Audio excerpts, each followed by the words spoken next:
Hello students, last chapter में मैंने आपको बताया था statement of Gauss theorem, area as a vector quantity and electric flux, और वहाँ हमने डिस्कस किया था प्रूफ ऑफ गॉस थ्योरम। अब हम पढ़ने जा रहे हैं application of Gauss theorem. Gauss theorem की एप्लीकेशंस हैं जैसे to prove Coulomb's law, to find electric field due to a point charge, electric field due to a line charge, electric field due to a surface charge of sheet, electric field between two parallel infinite plane sheet of charge, electric field due to hollow spherical charge distribution, and electric field due to a solid sphere of charge and solid cylindrical charge distribution। तो आज के इस video में हम बताने जा रहे हैं electric field due to a point charge and Coulomb's law. तो कूलम्स लॉ आपको याद ही है। कूलम्स लॉ क्या बताता है हमें?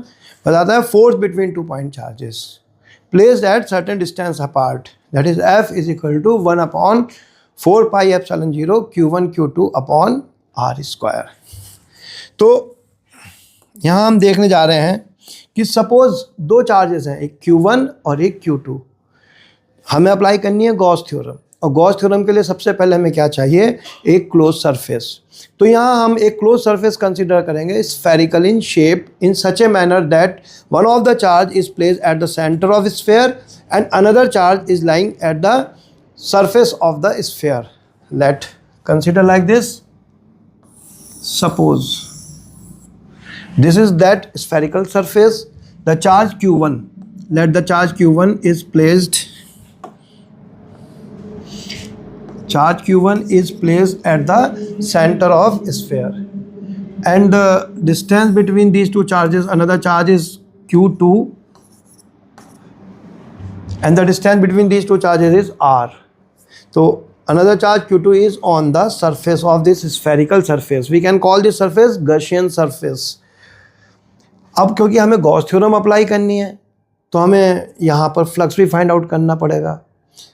तो फ्लक्स फाइंड आउट क्यों कर रहे हैं हम? क्योंकि हमें यहाँ Q1 की वजह से Q2 की लोकेशन पर इलेक्ट्रिक फील्ड फाइंड आउट करना है। थोड़ी देर के लिए हम कंसिडर कर लेते हैं electric field at the site of Q2 due to the charge Q1 is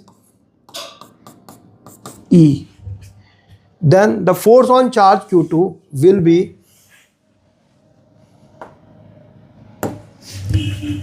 F is equal to Q2E. अब हमें E निकालना है। E निकालने के लिए हम अप्लाई करने जा रहे हैं गॉस थ्योरम। E किसकी वजह से? Due to the charge Q1।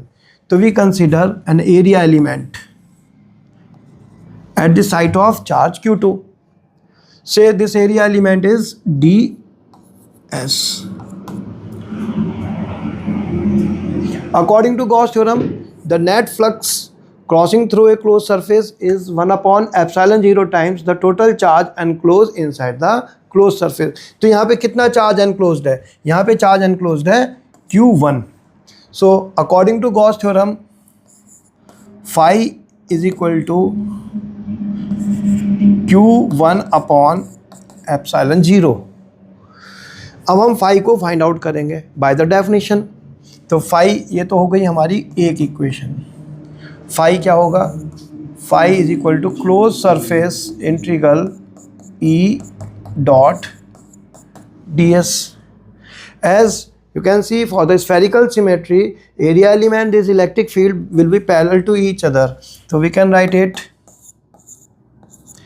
E ds cos 0, since vector E is parallel to vector ds. Cos 0 1 होता है, and as every point on the spherical surface is equidistant from the charge Q1, hence E is constant everywhere. You can take it out of integration. रह जाता है ये E ds। अब E ds क्या है? Area element ये वाला, और हम इसको इंटीग्रेट कर रहे हैं फॉर द क्लोज सरफेस। तो स्फेयर के लिए इस एरिया एलिमेंट का क्लोज सरफेस इंटीग्रल कितना हो जाएगा?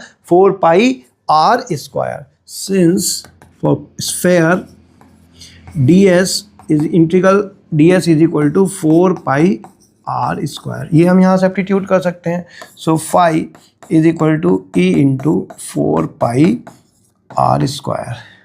This is our second equation. So from equation first and second, we can write E into 4 pi r square is equal to Q1 upon epsilon naught.